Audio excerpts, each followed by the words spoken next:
मेहरानटी पारां कोठल सेमिनार में मुकररनि सिंधी तइलीम खे सुधारण लाइ सिविल सोसाइटी जे किरदार खे अहम करार ॾिनो।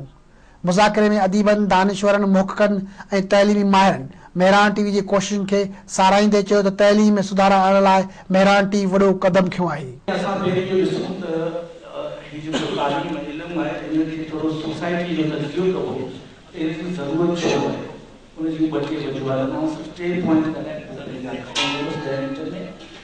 पहिरीं ॻाल्हि इहा आहे उन्हनि त जॾहिं तव्हां सोसाइटी में तज़किरो कयो था त सोसाइटी जे अंदरि ॿ दायरा आहिनि। हिकिड़ो दाइरो तमामु नंढो दाइरो ऐं ॿियो दाइरो तमामु वॾो दाइरो।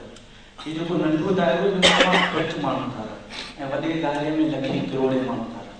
हिन नंढे दाइरे में रहनि था उहे माण्हू जेका पंहिंजे ख़ानदानी असर रसूख़ सां, जेका पंहिंजे दौलत जे बलबूते सां, जेका पंहिंजे उहिदे जे बलबूते सां ऐं जेका पैसनि जे बलबूते सां उते मौजूदु आहिनि ऐं उहे ई हिन वॾे दाइरे में रहंदड़ इंसाननि जे क़िस्मतनि जा फ़ैसिला था कनि, उहे ई पॉलिसियूं बनाइनि था ऐं उहे ई ज़िंदगीअ खे हलाइण जा फ़ैसिला उहे ई था कनि। यूनियन काउंसिल खां वठी सेनेट जी सीट ताईं उहे नंढे दाइरे में वेठल आहिनि। वॾे दाइरे में जिते अक्सरियत अवाम थी रहे उन्हनि वटि न ख़ानदान अहिड़ो असर रसूख़ आहे, न उहे कंहिं जनरल कर्नल ऐं ब्यूरोक्रेसी जा औलाद आहिनि, न उन्हनि वटि पैसो एतिरे क़दुरु मौजूदु आहे त सिर्फ़ु तालीम ई आहे जंहिंसां हू हिन नंढे दायरे में शामिल थी न समाज खे बदिलाए सघनि था जिते फ़ैसिला था थियनि। ऐं उन्हनि जी तालीम खसी वई, कंहिं वॾे माण्हू जी तालीम खसी न आहे। वॾे माण्हू जी तालीम मौजूदु जारी ऐं नंढे माण्हू जी तालीम, ग़रीब माण्हू जी तालीम खसी वई आहे। उन्हनि जे स्कूलनि खे बर्बादु कयो वियो आहे। इन लाइ कंहिं बि मिनिस्टर जो, कंहिं बि वॾे माण्हू जो प्रॉब्लम कोन्हे। इहो असां सभिनी जो प्रॉब्लम आहे त सोसाइटी में उन तरीक़े जी एजुकेशन तबाह थी जंहिं वटि को ॿियो रस्तो प्लान वार थी त हिकिड़ी अमेरिकन यूनिवर्सिटी जेको मदरसनि लाइ नयूं करिकुलम डेवलप कयो, जेका 1.30 लख किताब छापे मदरसनि खे ॾिना विया। उन मदरसे जो पहिरियों सबक़ हो अलफ अल्लाह बे बंदूक जीम जहाज से सवा। त हीउ मदरसो बिल्कुलु तब्दील थी वियो। असां हाणे जंहिं ग़रीब ॿार खे जेको अल्टरनेट एजुकेशन सिस्टम ॾींदासीं उन में अवां ॿुधायो हुनजी प्रोडक्शन छा थींदी, जेका असांखे सॼी सोसाइटी में नज़र थो अचे, सुसाइड भंगनि जे ज़रिए ऐं मुख़्तलिफ़ ऐं अॼोको मदरसो कंहिं मज़हबी पार्टी जो पॉलिटिकल यूनिट आहे। क़ुरान जी तालीम ज़रूरु हूंदी हुन में, पर ॿियो जेको सॼो थिए थो उहो मख़सूस फ़िरके, मख़सूस पॉलिटिकल विज़न जी पैरोकारी करे थो। जिते ग़रीब जो ॿारु जॾहिं दाख़िल थींदो त हुन मख़सूस क्लास जो हिसो बणिजी वेंदो, जंहिंजे करे ज़रूरत आहे त असां पंहिंजे प्राइमरी एजुकेशन खे सुधारियूं त जीअं ग़रीब जो ॿारु जेको अल्टरनेट सोल्यूशन जे बजाए रियल एजुकेशन ॾांहुं वधे। ऐं इहो असांजी सोसाइटी जो मसइलो, छो जो असां सम्झंदा हुआसीं त सिंध जी सोसाइटी जेका आहे उहा ख़ुशनसीब सोसाइटी आहे जंहिंजे सूफ़ियाना मज़ाक़ जे अंदरि न को सुसाइड बम्बर पैदा थियो, न असां वोमेन ट्रैफिकिंग में इन्वॉल्व आहियूं, न असां दुनिया में ड्रग ट्रैफिकिंग में इन्वॉल्व आहियूं, न असां दुनिया में दहशतगर्दीअ में इन्वॉल्व आहियूं, ऐं न दुनिया जे फ़िरकावारियत में इन्वॉल्व आहियूं, ऐं न दुनिया जे फ़िरकावारियत में इन्वॉल्व आहियूं। असां त हिंदू बि जेके हिते वियासीं तंहिंखे खिली भाकुर पाए मोकिलायो। असां हिकिड़ी अहिड़ी क़िस्म जी सोसाइटी आहियूं। अॼोकी एजेंडा ते ॻाल्हाइण इलाही टाइम वक़्तु खपे, छो त तमामु गंभीर मसइलो आहे। उनजा सबब कहिड़ा आहिनि, उन लाइ रस्ता कहिड़ा इख़्तियार करणु खपनि। तइलीम छो तबाह थी आहे, हेतिरियूं एनजीओज़ कमु कनि पियूं, हेतिरा इदारा कमु कनि पिया, उन्हनि खे 15 मिंट 20 मिंट को हफ़्ते में को महीने में टाइम ॾीन, उन्हनि सुठनि उस्तादनि खे उहे लेक्चर ॾीन, उन्हनि खे पढ़ायूं त इंशाअल्लाह सिंध जे ॿारनि खे पढ़ाईंदा ऐं पाण पढ़ंदा। सेकेंडरी टीचर्स एसोसिएशन सिंध जे तइलीम जे हवाले सां उन जे पस तालीम खे नज़र में रखी 2011 में हिकिड़ो प्रोग्राम शुरू कयो आहे जेका आहे तइलीम जे मयार खे मथे करण जी तहरीक। इन सिलसिले में असांजी शुरूआत हिन डिस्ट्रिक्ट हैदराबाद खां थी चुकी आहे। हीअ असांजो हिकिड़ो अज़्म आहे सिंध जे तइलीम जे हवाले सां। जेकॾहिं असां भई नुक्तचीनी कयूं, तनक़ीद कयूं सिविल सोसाइटी जो हिन ई रोल आहे, हिन ई रोल आहे, उन खां वधीक असां मुनासिब सम्झो आहे त फर्स्ट ऑफ ऑल असां टीचर्स ऐं एडमिनिस्ट्रेटर्स खे हिन में इन्वॉल्व कयो आहे। तो एडमिनिस्ट्रेटर पंहिंजे इंतज़ाम खे बहितर नमूने सां संभाली पंहिंजे अदारनि खे ओन कनि ऐं टीचर्स पंहिंजी ज़िम्मेदारी खे पाण सम्झनि ऐं तइलीम खे जेको आहे बहितर नमूने सां ॾियणी।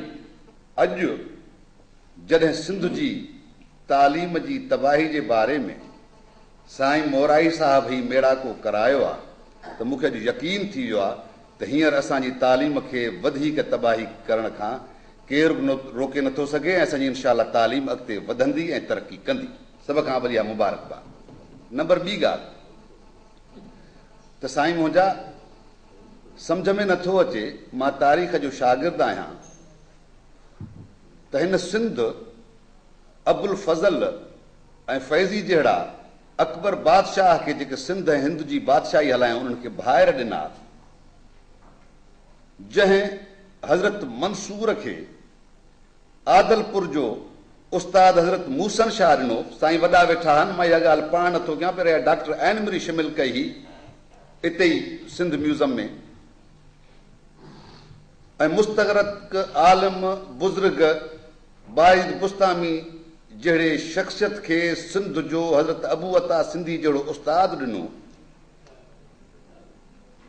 मखदूम मोहम्मद हाशिम ठटवी रहमतुल्लाह अलैह, हज़रत साईं शाह भिटाई रहमतुल्लाह अलैह, हज़रत साईं अब्दुल रहीम गिरोहड़ी जहिड़ा बुज़ुर्ग, अहिड़ियूं हस्तियूं, साईं जीएम सेठ जहिड़ियूं हस्तियूं असां सिंध खे मिलियूं ॾिनियूं ऐं उन्हनि पंहिंजो जो किरदारु निभायो वक़्त सां, त अॼु उहे शख़्स काॾे विया, काथे खपी विया। असां बाक़ाइदे मूं वटि रिपोर्टूं आहिनि ऐं मूं वटि ही नोटिफिकेशन्स आहिनि जेको तव्हां असां ते सिविल सोसाइटीअ ते कमु रखियो आहे उन जी असां इब्तिदा करे चुका आहियूं। तव्हांखे ॿुधाईंदी हलां त असांखे तमामु मज़हब जो मुंहुं ॾिसणो पियो, न सिर्फ़ु जेको आहे उस्तादनि जी तरफ़ खां बल्कि लोकल कम्युनिटी जे तरफ़ खां ऐं इंतिज़ामी उहिदेदारनि जे तरफ़ खां। हे जेके ईडीओस डीओस वेठा आहिनि, साईं गवाह आहे, जीअं ई असां हिननि खे ऑन कयोसीं, कदम रखियोसीं, इन्हनि पाण में मीटिंगूं शुरू कयूं, इल्ज़ाम बाज़ियूं शुरू थी वियूं, पर ख़ुदा जो शुक्र आहे त असां मज़ाहिमत कई आहे ऐं असां कामयाबु विया आहियूं। इन करे आउं तव्हां सभिनी सिविल सोसाइटीअ जे मेंबर्स खे गुज़ारिश कंदसि त महिरबानी करे मोराई साहिब जी ॻाल्हि, चैनल्स जी ॻाल्हि, एसपीओ जी ॻाल्हि खे अचो त मालिकी कयूं, इन्हनि खे हथनि में वठूं ऐं इन्हनि सां गवर्नमेंट सां ॻाल्हायूं। सिर्फ़ु ॿ नुक़्ता हिन प्लेटफॉर्म तां गवर्नमेंट खे असीं ॿुधायूं था। नंबर 1 कोटा जी ॻाल्हि आहे।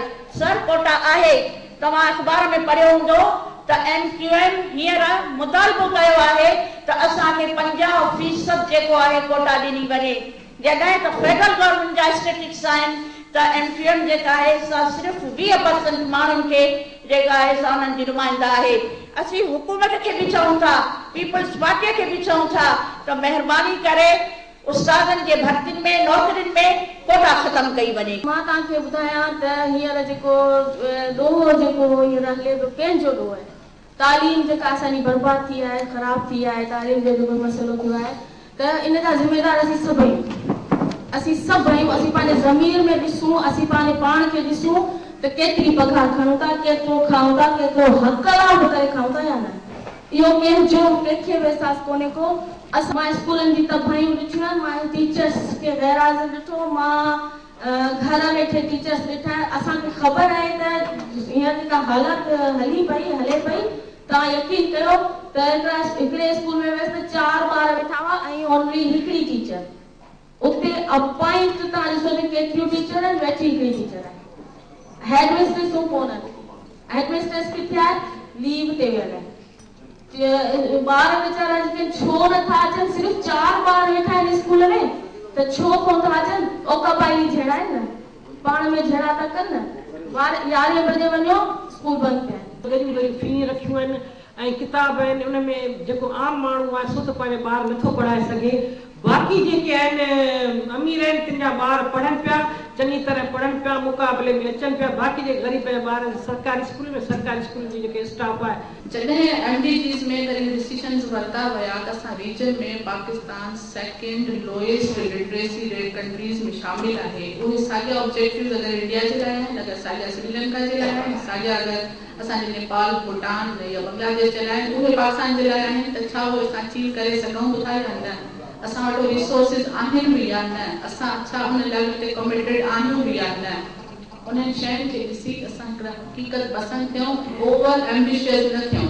त जादू जी छड़ी असां सभिनी जे हथनि में आहे, असां हीअं घुमाईंदासीं असांजा मसइला